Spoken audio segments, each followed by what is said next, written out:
വാർത്തകളിലേക്ക് ഏവർക്കും സ്വാഗതം. വാർത്തകൾ ചുരുക്കത്തിൽ. വിദ്യാലയങ്ങളിൽ ഇനി വെള്ളം കുടിക്കാൻ കുട്ടികൾക്ക് ഇടവേള. വാട്ടർ ബെൽ പുതിയ പദ്ധതി തുടങ്ങും.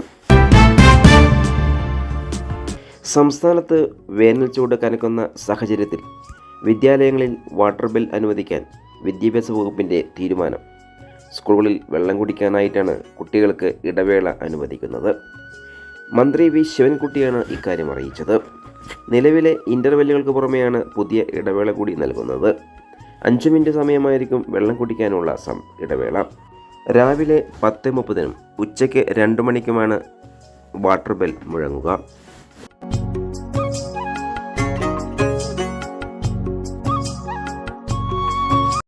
കൂടുതൽ വാർത്തകൾക്കായി നാട്ടുകൾ വിഷൻ ചാനൽ സബ്സ്ക്രൈബ് ചെയ്യൂ.